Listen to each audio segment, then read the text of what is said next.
Donald Trump, who has continually said that people are saying they want a dictator, is now officially going to war with the First Amendment. Also, this Trump Fed war is crazier and more consequential than most people know, and Trump just tried to fire a Federal Reserve governor, which is something no president has ever done. And if he succeeds, we could be looking at a very different world. We just got a surprising twist to the U.S. gerrymandering war. We're talking about all of that and even more on today's brand new Philip DeFranco Show, your daily dive into the news, starting with this. Trump's war on the Federal Reserve just hit a new crazy level, and it's putting the global economy at risk. And this most recent move centers around the constitutional standoff between Donald Trump and this woman, Lisa Cook. Because Trump just said, "You're fired." She said, "No, I'm not," and now nobody knows what's going to happen. And so for context, you should definitely know who Lisa Cook is, at least from here on out, and why many people say she's one of the few people keeping Trump from wrecking the American economy more than he already had. So in short, she's a very accomplished economist, professor, and actually since 2022, the first black woman to serve on the board of the Federal Reserve, with Biden appointing her to a 14-year term that ends in 2038, that is, unless she is removed for cause by the president. Now, that appears to be exactly what Trump is attempting to do, though it's unclear whether he actually can, because the law that created the Federal Reserve in 1913 didn't specify what a legitimate cause for removing a board governor would be. So legal experts generally agree it's some kind of malfeasance or dereliction of duty, but the question has never actually been tested in court because no president in history has ever tried to do it. But of course, we're talking about Trump, and he loves bulldozing norms. And so what we're seeing is that the malfeasance that he is alleging is that in 2021, Cook apparently listed 2 different properties as her primary residence within 2 weeks while applying for mortgages on both, which I'll say for context, lenders generally give lower interest rates for primary residence because they're seen as less risky. So Trump's argument is that there's no legit reason she would have 2 primary residences at once, therefore this is fraud. However, when you had CNN reviewing the mortgage documents, they listed her properties as principal residence, not primary residences. And as experts have pointed out, it's possible to have more than one principal residence, and even if it wasn't, borrowers often don't even read these specific documents, so her intent would be hard to prove. But regardless, in the past week, Trump has called on Cook to resign and threatened to fire her, and now announced that he is actually firing her. Which notably, if his order stands, could give Trump unprecedented control over the Fed, right? Because he's already got 2 appointees on the board from his first term, and this month another member resigned 6 months earlier than expected, with Trump then quickly putting one of his own in her place, and now if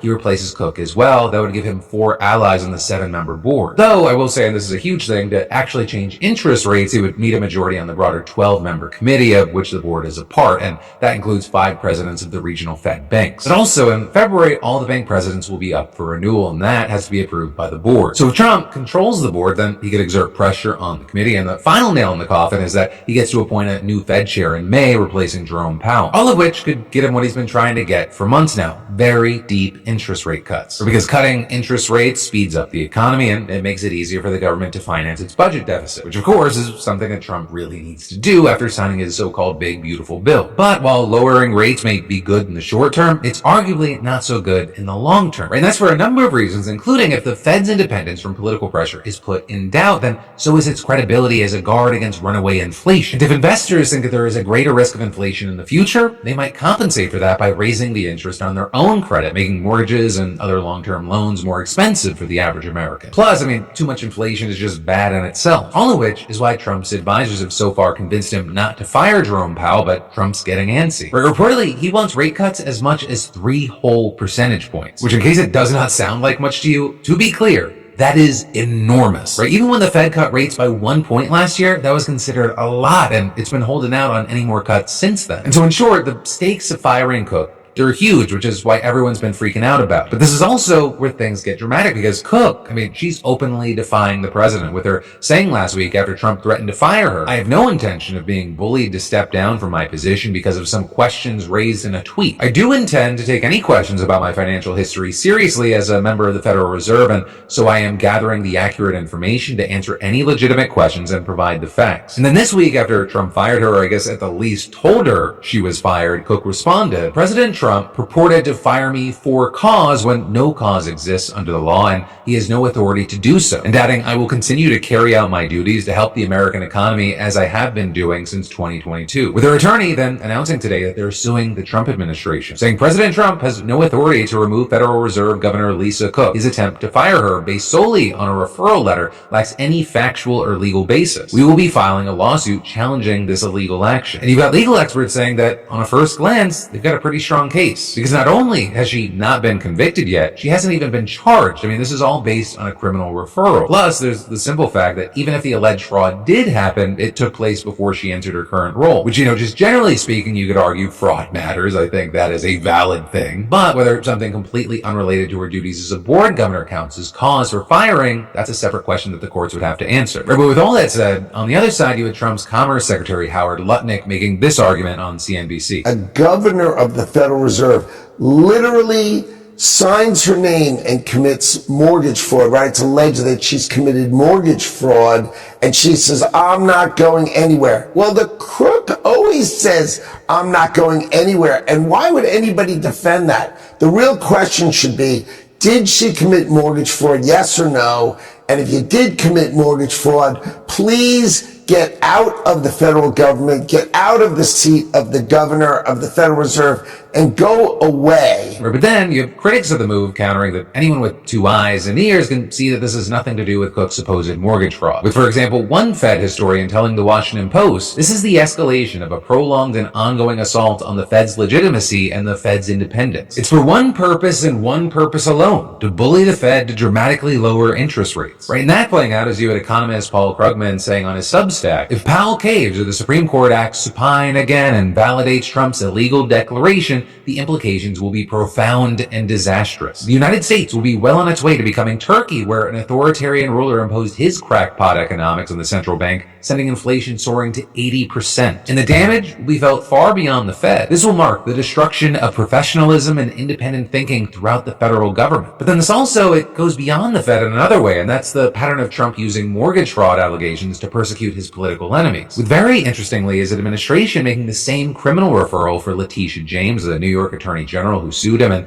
Adam Schiff, the Democratic senator who led impeachment proceedings against him. And all 3 criminal referrals against Cook, James, and Schiff, they came from the same little office in one corner of the federal government, the Federal Housing Finance Agency, or FHFA. And that agency is led by a man by the name of Bill Pulte, right? An enthusiastically loyal Trump minion. And in his role, he oversees 2 incredibly important state-run mortgage finance companies that you may have heard of, Fannie Mae and Freddie Mac. Right? And together, they guarantee about half of the existing home loan market, which is trillions of dollars large. But back in March, Pulte overhauled their boards, made himself chairman of both, and then purged top staff. And so as a result, experts say he could have access to vast troves of personal mortgage data on millions of Americans. So perhaps it's then not a coincidence that he was the first person to accuse Cook of fraud, with him personally attacking her on social media for a week now and saying last night, if you commit mortgage fraud in America, we will come after you, no matter who you are, and adding, fraud will not be tolerated in President Trump's housing market. But there, as one expert explained to the Post, mortgage fraud investigations are typically brought by the FHFA's Inspector General, not the agency's head, which is then why so many people see this as transparently political, with that expert saying, this is like the county sheriff who has his deputies pull over his political opponents every time they drive on the parkway. But also, because this story is so consequential and it's very easy to get lost in the weeds, I'm bringing on a guy who's way smarter than me on this to break things down,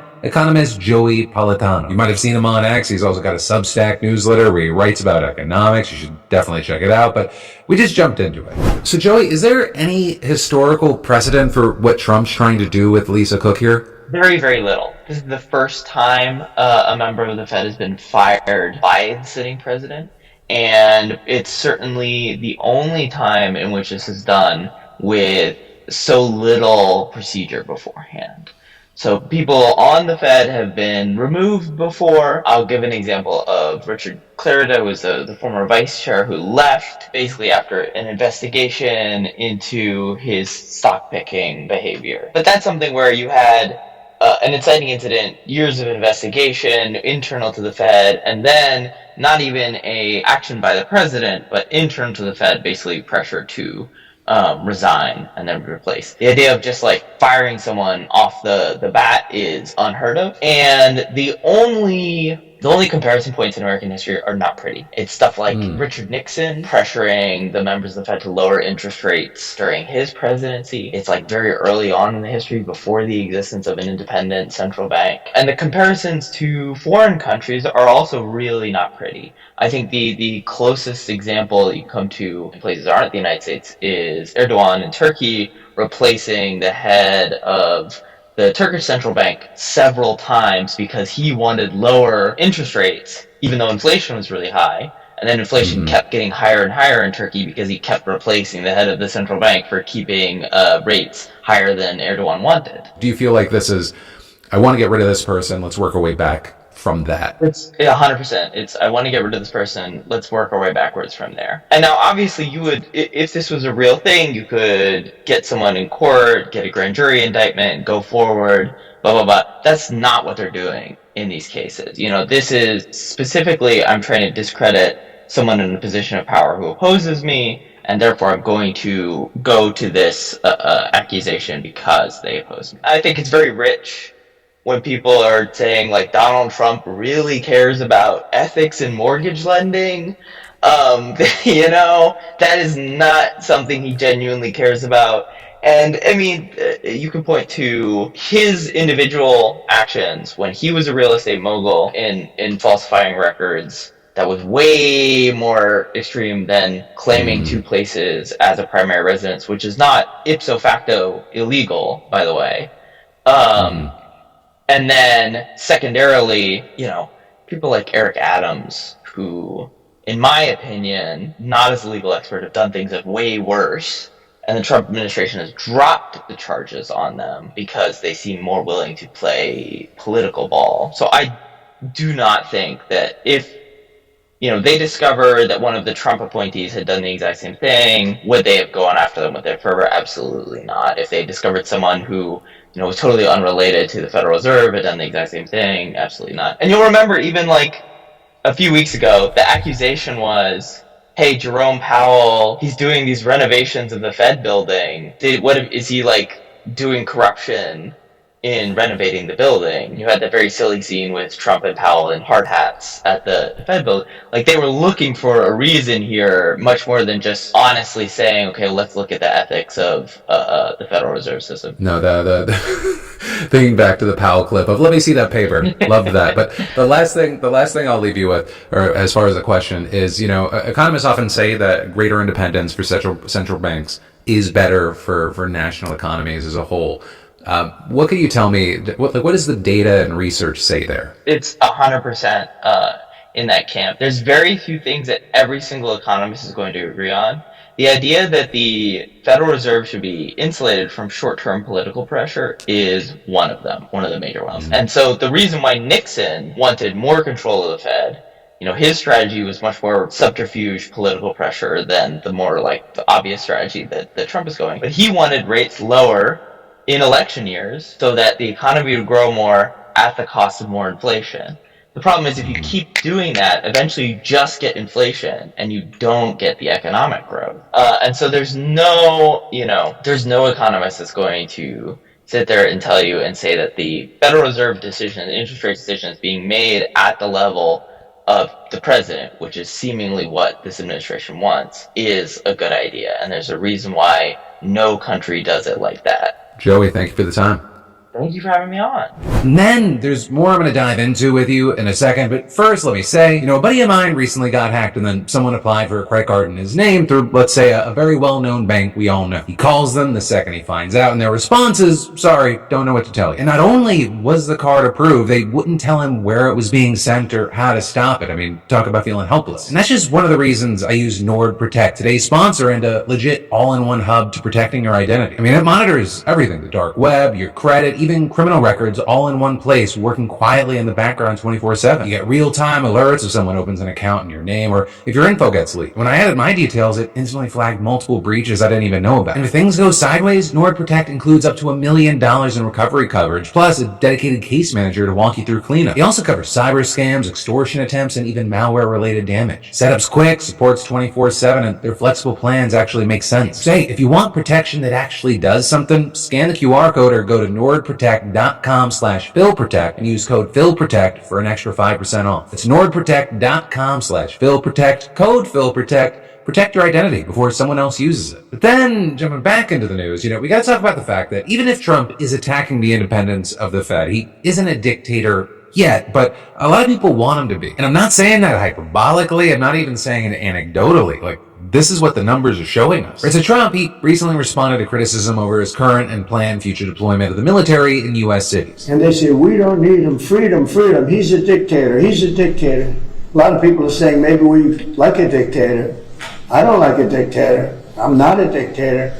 I'm a man with great common sense and I'm a smart person. But of course, not everyone found his response all that reassuring. Because for one, he often uses the phrasing many or a lot of people are saying to promote controversial or false ideas that he agrees with. Not to mention, he does in fact like a dictator, or actually several, at least based on how frequently he's expressed his admiration for authoritarian leaders, including Russia's Putin, Hungary's Orban, or El Salvador's Bukele, just to name a few. In fact, yesterday, while speaking with the South Korean president, you had him heaping praise on the North Korean dictator Kim Jong-un, not for the first time, but laying it on especially thick. I have a great relationship with Kim Jong-un. I understand him. I spent a lot of free time with him talking about things that we probably aren't supposed to talk about.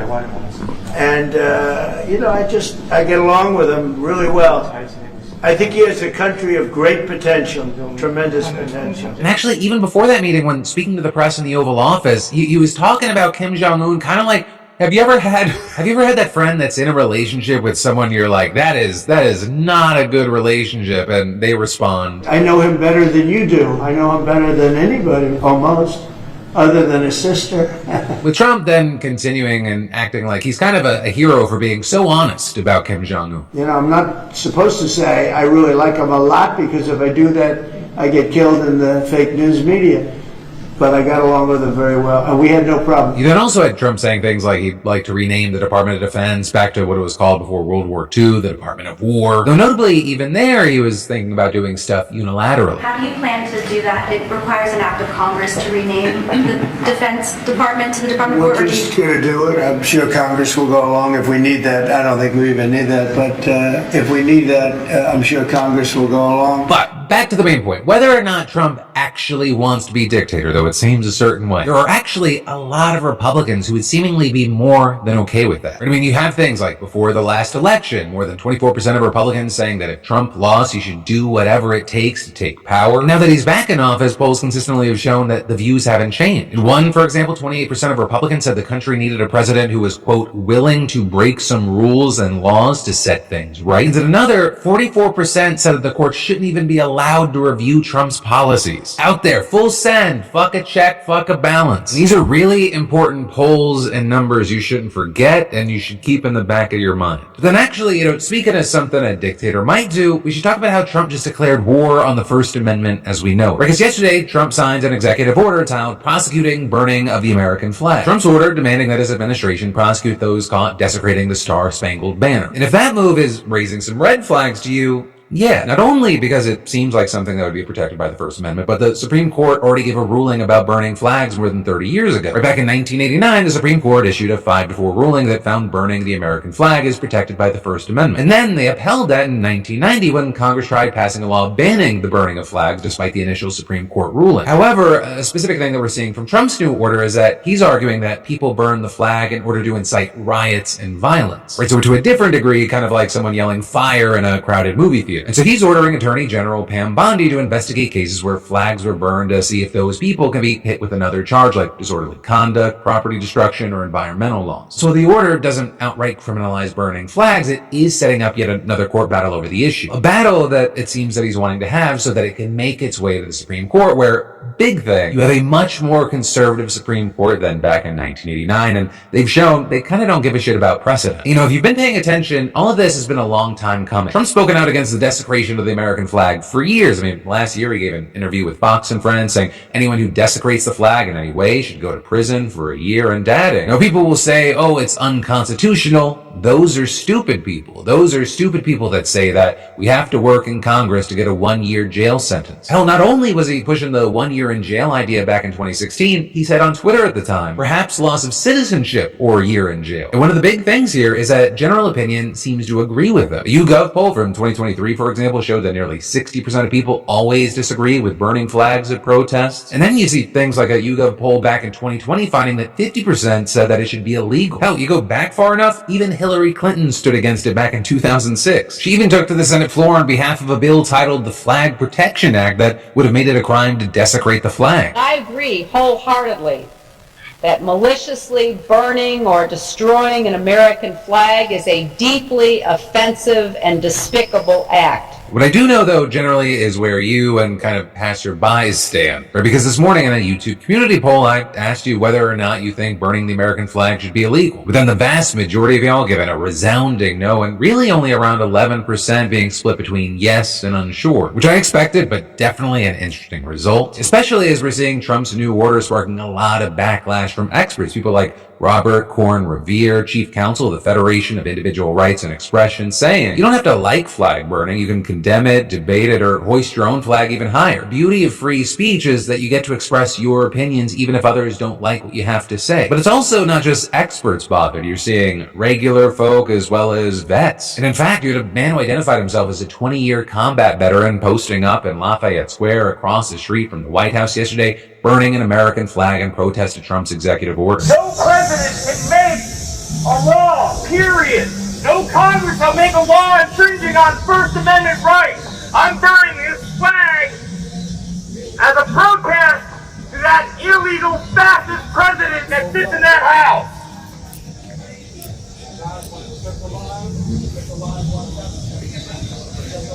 Do this for every single one of you American citizens.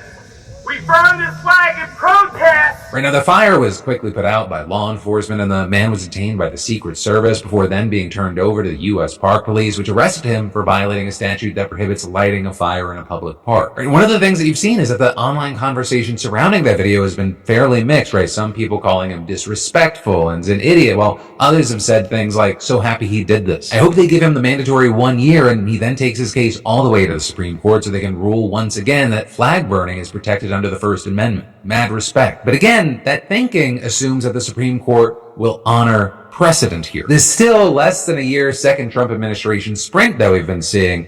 It's all about testing the boundaries, doing as much before the courts stop you, then take it to the Supreme Court to see what you can do with your huge conservative majority. And so far, that's been a winning strategy for them. Whether the end result is that you actually overturn precedent, you do a lot while you can, or just kind of having a chilling effect on anyone pushing against you. But for now, I want to pass the question off and hear from you, right? What are your thoughts on this new order, the guy in Lafayette Square, or just burning flags in general? And then I've actually got more for you in just 1 minute. But first, let me say, you ever feel like your liver just left your text on red after a night out? Because yeah, been there, which is why I use today's sponsor, Z-Biotics Pre-Alcohol. This is the world's first genetically engineered probiotic drink built by PhD scientists way smarter than me. And its one job, breaking down that unwanted byproduct of alcohol in your gut, the real culprit behind rough mornings. Because fun fact, it's not actually just the dehydration doing you dirty, it's that toxic byproduct building up. And pre-alcohol was designed to take care of it so you can enjoy it tonight and still function tomorrow. And how you use it, simple. Step 1, pre-alcohol is your first drink of the night. Step 2, drink responsibly. And then step 3, actually enjoy it tomorrow. And I was definitely skeptical at first, but the first time I tried it before drinks with friends, I woke up feeling completely normal and even kept my morning plans. Right? And that's the sweet spot. Z-Biotics isn't for overdoing it. It's for responsible people who want to have fun and still crush the next day. Perfect for summer nights, camping, or that last vacation road trip. So hey, what are you waiting for? Just scan that QR code or go to zbiotics.com/DeFranco and use code DeFranco for 15% off your first order. And hey, they've got a 100% money back guarantee, so there's literally no risk. But then,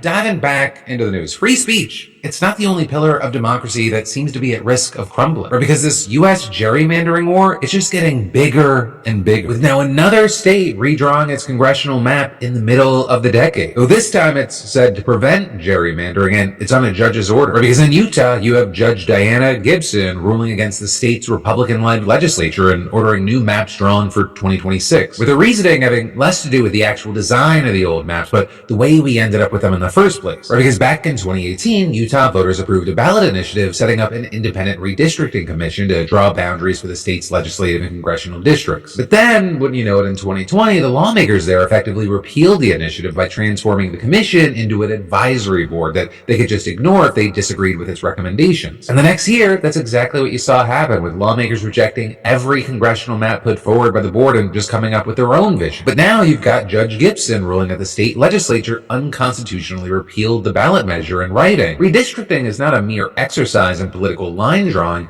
it strikes at the very heart of our democracy. The way district boundaries are drawn determines whether the right to vote is meaningful, whether equal protection is honored, and whether the fundamental promises of our state and federal constitutions are upheld. How district lines are drawn can either safeguard representation and ensure accountability by elected representatives, or erode public trust, silence voices, and weaken the rule of law. But even with all that said, it's actually unclear whether Utah will really have new maps in time for the next election. Or because the Republicans there, they know how to play the game and they're expected to appeal, and there's a chance that they could just run out the clock and avoid adopting new maps until at least 2028. Whichever way this goes, it could be huge. It could be the game changer in terms of control of Congress. At least, when you consider the razor-thin margins in the House right now, because currently Utah has 4 representatives in Congress and they're all Republican. Right, but the current map, the one not recommended by the nonpartisan commission, it splits the residents of Salt Lake County between those 4 districts. In Salt Lake County, it's a Democratic stronghold that also accounts for around 36% of the state's population. So there's definitely potential for a new, more fairly drawn map to make a difference here. Though, I will say, while this really matters, the outcome of the next election may ultimately depend on what happens with Texas, California, and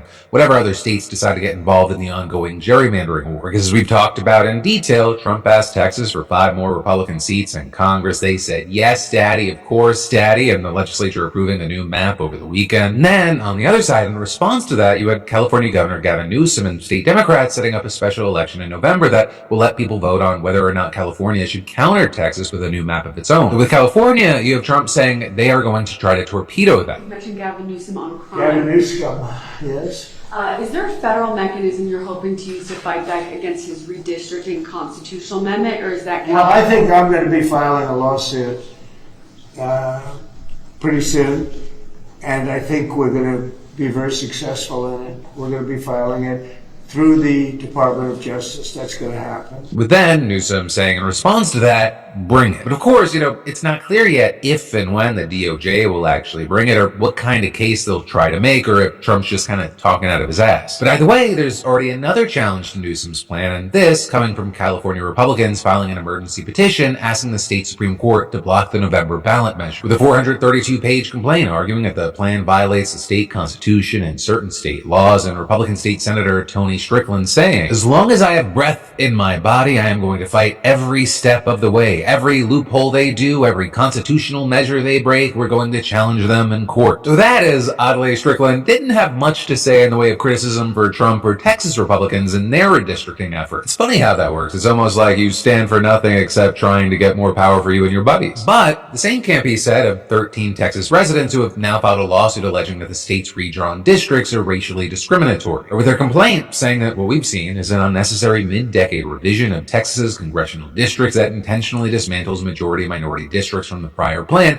explicitly because of the racial composition of those districts. With their complaint then noting, for example, that the new map establishes only one majority Latino district in Harris County, even though the county is nearly half Latino according to the latest U.S. Census. Also, according to the census, Latinos actually make up the largest share of Texas's population, and people described as Texans of color have been responsible for as much as 95% of the state's recent population growth. But the complaint says that's not reflected in the new congressional map either. So then, as far as the state's response, you had Governor Greg Abbott's office still defending the new map, with the spokesperson claiming in a statement that it allows more Texans to vote for the candidate of their choice, and adding, voters, especially Hispanic Texans, are increasingly moving away from Democrats and deserve to vote for candidates who better align with their values. And while we're going to have to wait to see what happens here and in the rest of the country, one thing is clear for sure. Democrats need to do everything they legally can and show a spine here, because many Republicans nationwide have made it clear that the goal is power by any way necessary. Rules for thee, but not for me. And the only way back to normal is to fight where the fight has gone. But hey,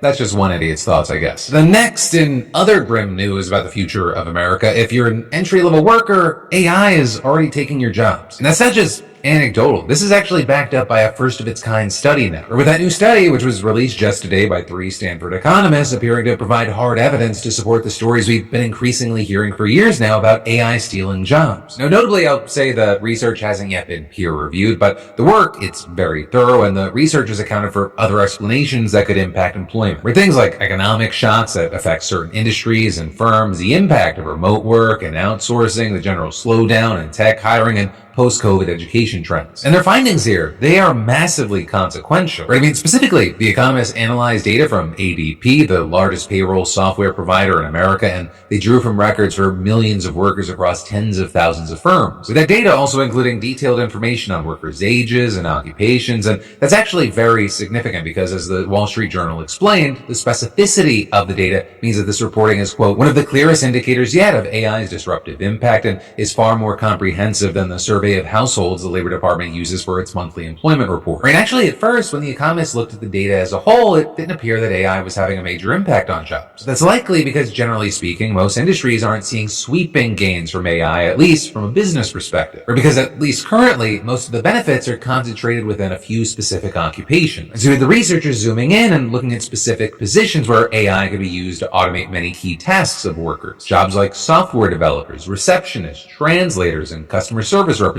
From there, they discovered that overall employment in those categories had softened since late 2022 when compared to other occupations. But where it actually gets really interesting is when you break the data down further by age. Because economists found that when looking at the most AI-exposed jobs, employment for early career workers aged 22 to 25, those have fallen 13% overall since the widespread adoption of AI. And for some jobs, the figures are even more extreme, with, for example, employment for software developers in that age group falling nearly 20% from 2022 to 2025. This is a key thing here, the employment rate actually increased slightly over the same period for mid-career and senior software developers aged 31 to 50 plus. So it's also not just software developers. The same trends are largely true for customer service representatives. But then, by comparison, when the researchers looked at overall employment for young workers, they found that it has been relatively stagnant yet steady. And in jobs less exposed to AI, young workers have experienced comparable employment growth to older workers. And very notably here, the data indicated that employment declines are concentrated in occupations where AI is being used to replace workers, but not in jobs where AI is used to help humans. And that holds true for entry-level jobs as well. In fact, overall, employment has actually increased in jobs that use AI to help in their work. So that brings in the question of, well, what might be driving the gap between younger and older workers exposed to AI? And well, according to one of the authors, Eric Brynjolfsson, the difference could stem from the fact that both entry-level workers in AI have more book knowledge than on-the-job experience. Where senior workers have more tacit knowledge. They learn tricks of the trade that maybe never get written down. Those are not the things that the AI has been able to learn, at least not yet. But the implications there, they go beyond entry-level workers. For example, the Wall Street Journal is saying this raises a potential labor market paradox. If the only way to develop that knowledge is to put in time doing work that AI has largely automated away, who will replace today's experts when they retire? And that, as Brynjolfsson also says, the multi-trillion-dollar question is whether AI will start to impact higher-level jobs as the technology improves. That's a very real possibility given how fast AI's job impact has gone from theoretical to real, with him arguing this is the fastest, broadest change that I've seen. All of which I will say is why I'm very much of the mindset of if you love AI, you hate AI. Obviously, it's not just one big thing. It can be multifaceted. It feels more and more like the only way not to get crushed by AI or